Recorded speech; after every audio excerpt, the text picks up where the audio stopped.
إن الحمد لله نحمده ونستعينه ونستغفره ونعوذ بالله من شرور أنفسنا ومن سيئات أعمالنا من يهده الله فلا مضل له ومن يضلل فلا هادي له وأشهد أن لا إله إلا الله وحده لا شريك له وأشهد أن محمدًا عبده ورسوله أرسله بالحق بشيرًا ونذيرًا بين يدي الساعة من يطع الله ورسوله فقد رشد ومن يعص الله ورسوله فقد غوى فإنه لا يضر إلا نفسه ولا يضر الله شيئا نسأل الله ربنا تبارك وتعالى أن يجعلنا ممن يطيعه ويطيع رسوله ويتبع رضوانه ويجتنب سخطه فإنما نحن به وله يا أيها الذين آمنوا اتقوا الله حق تقاته ولا تموتن إلا وأنتم مسلمون يا أيها الناس اتقوا ربكم الذي خلقكم من نفس واحدة وخلق منها زوجها وبث منهما رجالا كثيرا ونساء واتقوا الله الذي تساءلون به والأرحام إن الله كان عليكم رقيبا يا أيها الذين آمنوا اتقوا الله وقولوا قولا سديدا يصلح لكم أعمالكم ويغفر لكم ذنوبكم ومن يطع الله ورسوله فقد فاز فوزا عظيما أما بعد فإن خير الحديث كتاب الله وخير الهدي هدي محمد وشر الأمور محدثاتها وكل محدثة بدعة وكل بدعة ضلالة وكل ضلالة في النار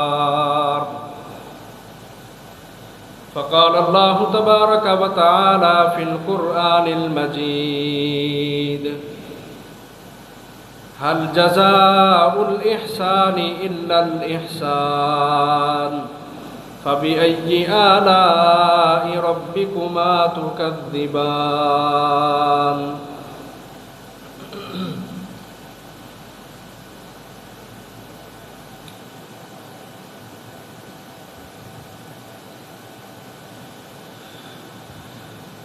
اللہ احکم الحاکمین نے انسان کو اپنی عبادت کے لیے پیدا کیا۔ عزیز بھائیوں، عبادت کا مطلب ہوتا ہے کچل دینا، روند ڈالنا، مسل دینا۔ یعنی جب اللہ اور اس کے رسول کا حکم آ جائے تو ہم اپنی خواہشات کو، اپنی مرضیوں کو، اپنی اناؤں کو کچل ڈالیں اور اللہ اور اس کے رسول کے حکم کو پورا کرنے کے لیے اپنے آپ کو پیش کر دیں۔ اور صرف نماز روزہ یہی عبادت نہیں ہے، معاملات میں، اخلاقیات میں، لین دین میں، تجارتوں میں اپنے آپ کو صاف ستھرا رکھنا، پاک صاف رکھنا، یہ بھی بہت بہترین عبادت ہے۔ ہمارے ہاں یہ چل رہا ہے کہ یار نماز پڑھنی چاہیے 5 وقت، اچھی بات ہے، اس کو اہمیت دی جاتی ہے، لیکن دوسری طرف ہم اپنے معاملات میں بہت ہی غلط رویے اختیار کیے ہوتے ہیں۔ یاد رکھیں، حقوق العباد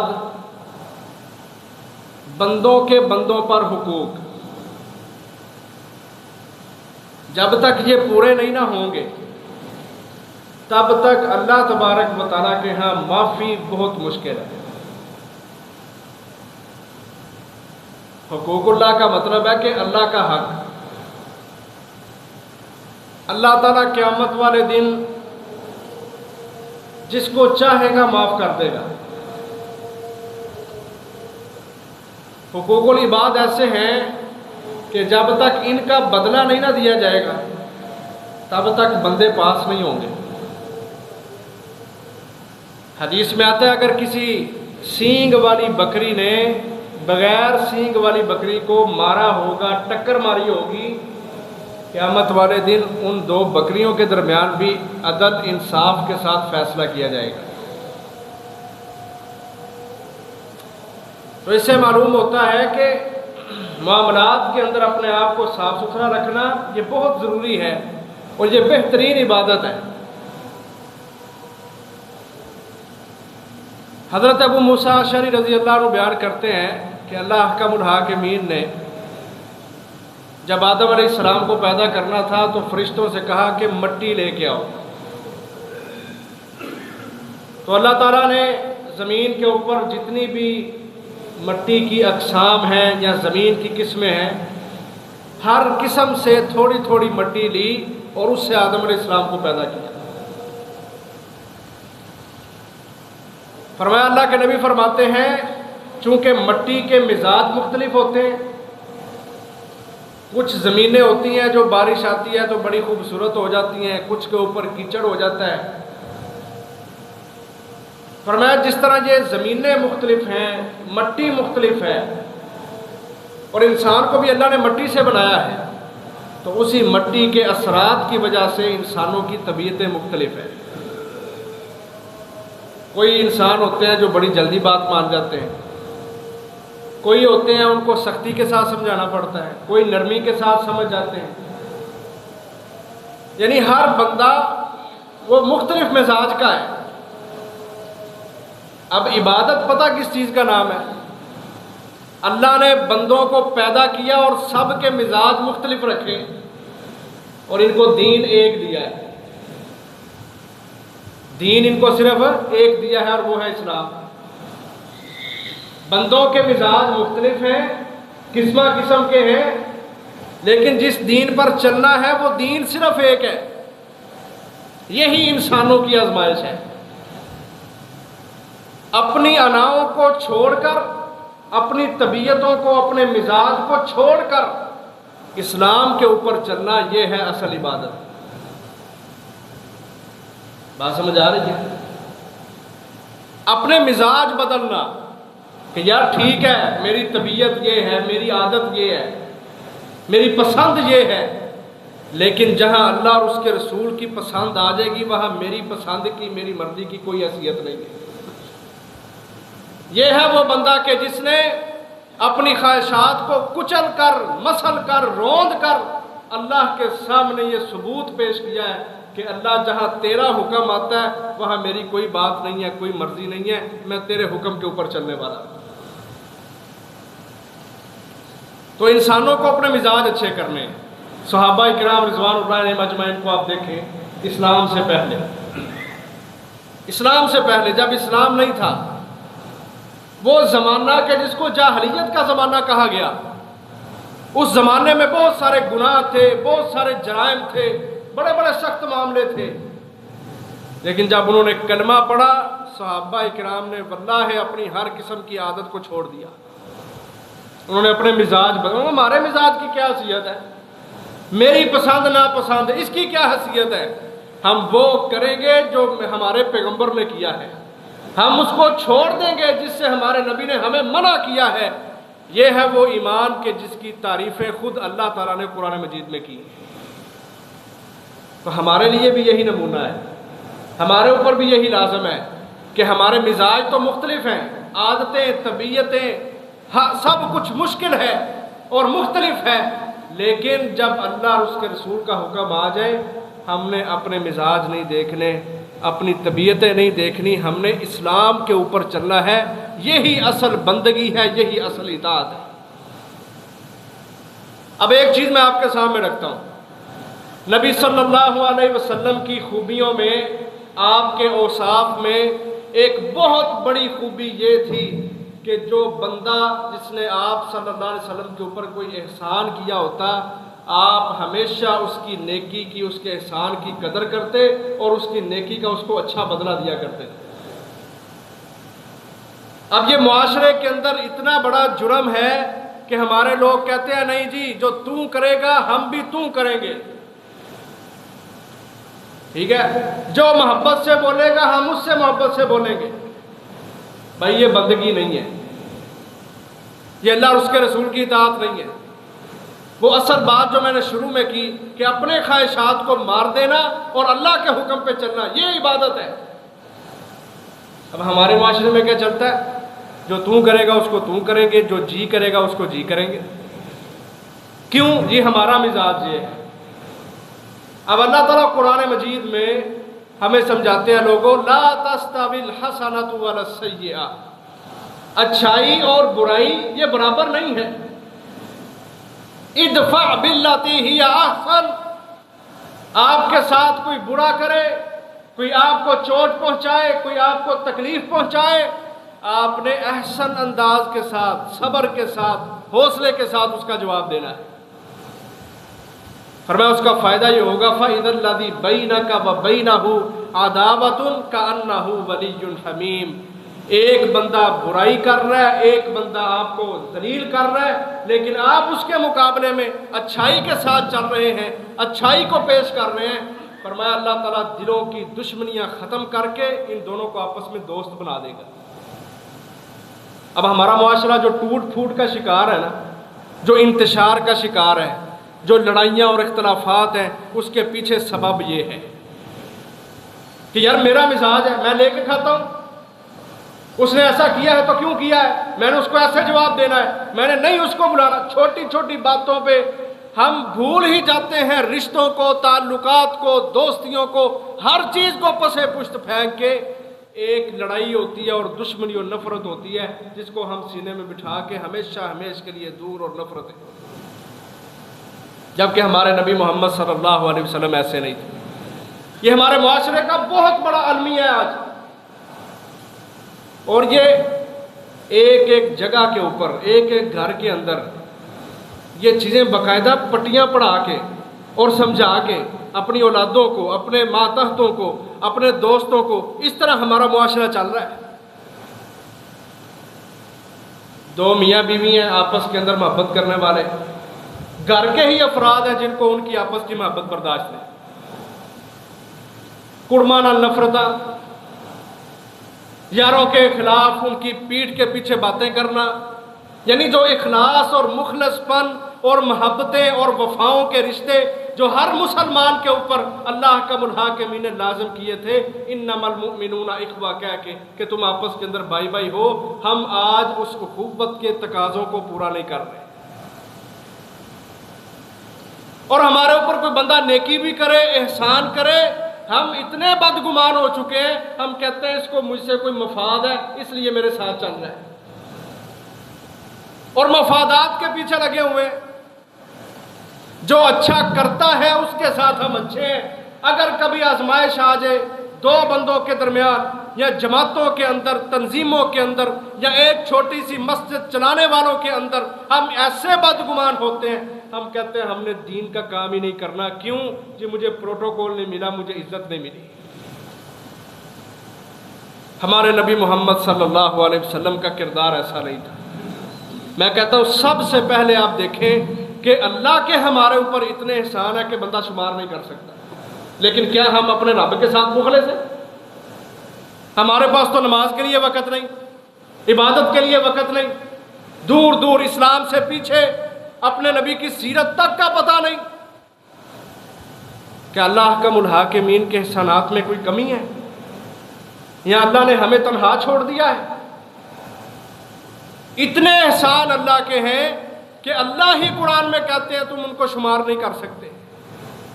اللہ قرآن میں یہاں تک کہتے ہیں وَفِي أَنفُسِكُمْ، لوگو تمہارے اپنے جسموں کے اندر تم اگر دیکھو نا تو اللہ کے اتنے احسان ہیں تم شمار نہیں کر سکتے، لیکن اس کے باوجود افلا تبصرون، کیا تم عقل نہیں کرتے، بصیرت کے ساتھ نہیں دیکھتے؟ تو ہمیشہ اللہ نے قرآن میں فرمایا حل جزاء الاحسان الا الاحسان، لوگوں احسان کا بدلہ، نیکی کا بدلہ احسان کی صورت میں ہی، نیکی کی صورت میں ہی ہونا چاہیے۔ کوئی آپ سے اچھا کرے، کوئی آپ سے برا کرے، آپ نے اپنے مزاج کو بدلنا ہے، کیونکہ اللہ کا حکم ہے، نبی کی سنت ہے۔ یہ نہیں کہنا کہ میرا مزاج ہے میں نہیں مانتا، پھر تو نے اپنی بندگی کا ثبوت نہیں دیا۔ تو نے کہنا ہے کہ میرا کچھ بھی نہیں ہے، جب اللہ اور اس کے رسول کا حکم آ گیا میں نے اسی پہ چلنا ہے۔ یہ ہے وہ چیز کہ تو نے اپنی بندگی کو بھی ثابت کیا ہے اور مسلمانوں کے درمیان اتحاد کا کام کیا ہے۔ اس کی مثال دیکھیں آپ، جنگ بدر ہوئی، 70 قیدی اللہ کے نبی نے پکڑے، 70 بندے کافروں کے، ان کو قید میں رکھ لیا، قیدی بنا لیا۔ اور اللہ کے نبی کیا کہتے ہیں؟ مطعم بن عدی قریش کا ایک سردار تھا، جب اللہ کے نبی طائف میں دعوت دینے کے لیے گئے نا تو انہوں نے آپ کو پتھر مارے، آپ کی دعوت کو قبول نہیں کیا۔ جب آپ واپس آئے مکہ میں تو مکہ والوں نے بھی دروازے بند کر دیے کہ ہم نے تمہیں مکہ میں بھی نہیں رہنے دینا۔ کیوں؟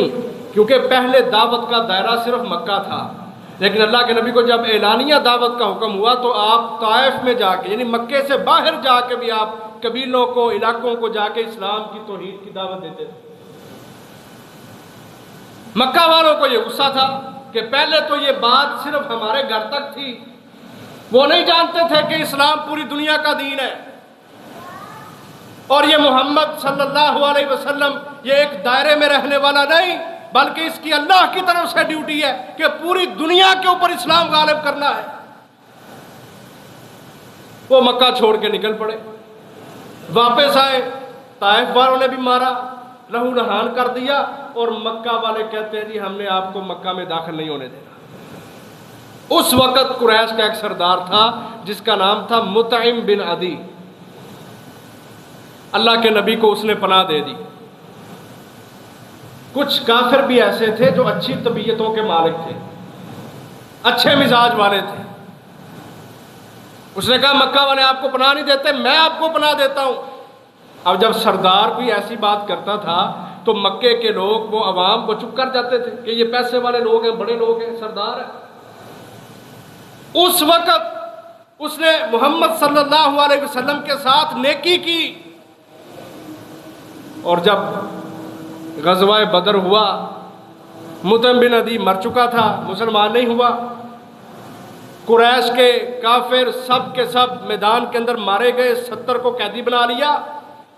اس وقت اللہ کے نبی نے ایک بات کہی، میں کہتا ہوں آپ سوچیں ہمارے نبی محمد صلی اللہ علیہ وسلم لوگوں کے احسانات کو، نیکیوں کو کیسے یاد رکھا کرتے تھے۔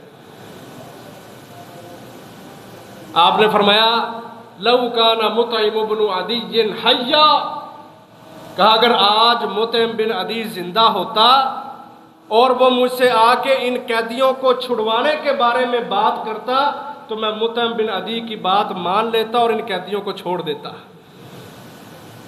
یہ ہے اخلاق، یہ ہے نیکی کا بدلہ نیکی سے۔ کہ یہاں اسلام اور کفر کی بات نہیں، یہاں بات انسانیت کی ہے، اخلاقیات کی ہے، نیکی کا بدلہ نیکی کے ساتھ دینے کی ہے۔ اس وقت اس نے مجھے پناہ دی تھی، آج اگر وہ زندہ ہوتا تو میں اس کے کہنے پہ ان 70 قیدیوں کو آزاد کر دیتا۔ محترم بھائیو، ہم بھی اپنے معاشرے میں ایسی نیکی کی قدر رکھتے ہیں؟ کسی نے ہمارے اوپر کوئی احسان کیا ہو، نیکی کی ہو، کیا ہمیں تو وہ بندے بھی یاد نہیں رہتے؟ ہم کہتے ہیں احسان کی تاسو نہ کرتا۔ یقین مانے ایسے ایسے لوگ ہیں جن کے مشکل میں لوگ کام آتے ہیں، جگہ دیتے ہیں، کھانا دیتے ہیں، کپڑا دیتے ہیں، سب کچھ لے کے دیتے ہیں۔ جب اللہ تعالیٰ ان کو 4 پیسے دے دیتا ہے تو وہ اپنا ماضی بھول کے، وہ لوگ جنہوں نے ان کے اوپر احسان کیے ہوتے ہیں کہتے ہیں انہوں نے احسان کیا ہمیں دے کے، نہ دیتے۔